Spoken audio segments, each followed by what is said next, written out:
So hey everyone, welcome back to my channel Biology Square. This is Pranjal Dubey and I will tell you in this video how to make best, effective and efficient notes. ठीक है, आप कैसे effective, efficient और best notes कैसे बना सकते हैं। बहुत सारे लोगों को पता भी होगा और बहुत सारे लोग जिनको नहीं पता है तो उनके लिए वीडियो बहुत स्पेशल होने वाली है। ठीक है, तो चाहे कोई भी स्टूडेंट है या फिर आप कॉलेज में हो या फिर आप 12th, 11th, 9th, 10th किसी भी क्लास में हो, ये वीडियो आपके लिए ही है। ठीक है, क्योंकि एक छोटा सा क्वेश्चन बट बहुत ट्रिकी सा क्वेश्चन रहता है कि यार हम बेस्ट नोट्स कैसे बनाएं। ठीक है, तो शायद ये वीडियो आपके लिए हेल्पफुल हो।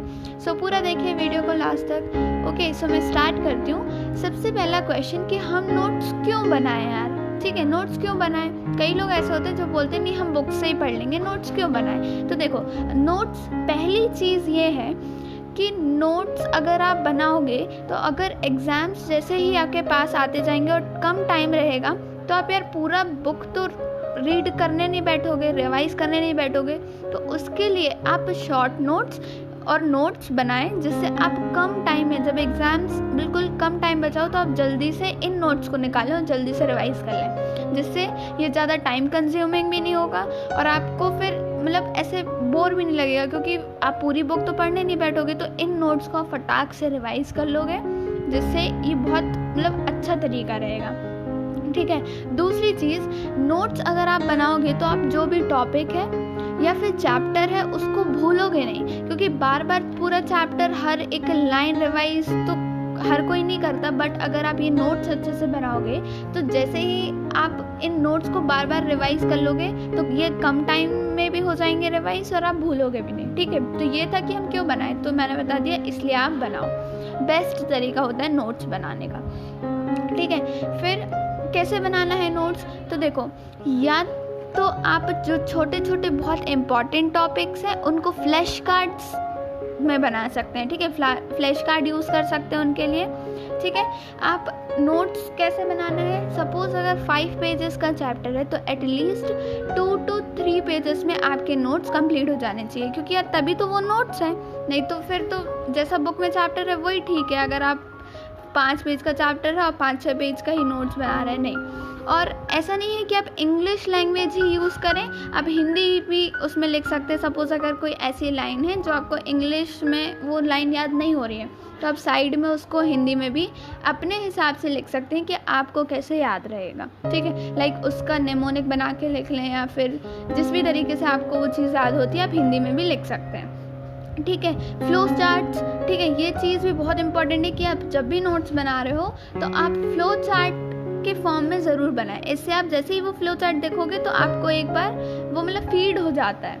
ठीक है, कि फ्लो चार्ट के फॉर्म में अगर आप बनाओगे। एक चीज़, डायग्राम बहुत इंपॉर्टेंट है। जैसे अगर डायग्राम आप बनाते जाओगे तो उससे आप अगर कोई भी ऐसी चीज़ है जो आपको लिखी हुई नहीं आ रही समझ, पर आप डायग्राम देखोगे तो वो समझ आ जाएगी। या फिर कुछ ऐसी लाइन्स होती हैं जिसमें डायग्राम नहीं होते, तो आप खुद का एक माइंड मैप बना सकते हो, उसमें अपने हिसाब से एक डायग्राम बना सकते हो जिससे आप वो टॉपिक समझ जाओ। ठीक है, मोस्ट इम्पॉर्टेंट टॉपिक्स के लिए आप हाइलाइटर यूज़ कर सकते हो। ठीक है, मोस्ट इम्पॉर्टेंट टॉपिक्स के लिए फ्लैश कार्ड यूज़ कर सकते हो। तो इस तरीके से आप जहाँ पे भी नोट्स बना रहे हो उसमें साइड में स्टिक कर लो या तो छोटा सा फ्लैश कार्ड। ठीक है, या फिर आप हाइलाइटर यूज़ कर लो, जिससे आपके नोट्स इफ़ेक्टिव भी दिखेंगे, अट्रैक्टिव भी दिखेंगे और आपको अच्छा भी लगेगा बनाने में। और जब आप उनको निकाल कर फिर से रिवाइज करोगे तो बहुत अच्छा लगेगा कि यार मैंने इतने अच्छे नोट्स बनाए थे। ठीक है, तो पूरा बुक या फिर पूरा चैप्टर पढ़ने से अच्छा है कि आप अपने खुद के बनाए हुए नोट्स को रिवाइज करो, जिससे आपको बहुत बेनिफिट मिलेगा। ओके, तो ये कुछ तरीके थे कि आप एक तो फ्लैश कार्ड यूज़ कर सकते हो, दूसरा फ्लो चार्ट्स, तीसरा डायग्राम। ठीक है, इंपॉर्टेंट टॉपिक्स को हाईलाइट कर सकते हो, English as well as Hindi भी लैंग्वेज यूज़ कर सकते हो।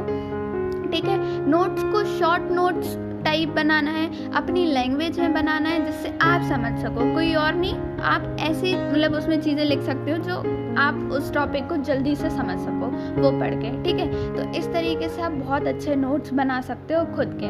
और मैं बोलूँगी कि नोट्स तो आप खुद के ही बनाएं, बस सबसे ज़रूरी चीज़ ये है कि अगर आपको नोट्स अच्छे बनाने हैं तो आप जिस भी चैप्टर के नोट्स बना रहे हो वो आपको अंडरस्टूड होना चाहिए, तभी तो यार अच्छे से बना पाओगे।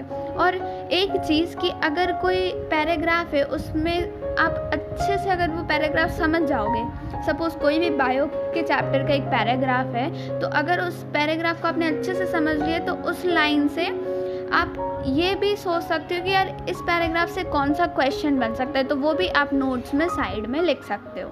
तो इस तरीके से आप नोट्स बनाओगे तो एग्ज़ाम में भी बहुत हेल्पफुल होगा ये, ठीक है। ज़्यादा टाइम कंज्यूमिंग भी नहीं होगा और बहुत इफ़ेक्टिव, अट्रैक्टिव और एफिशिएंट नोट्स बनेंगे आपको।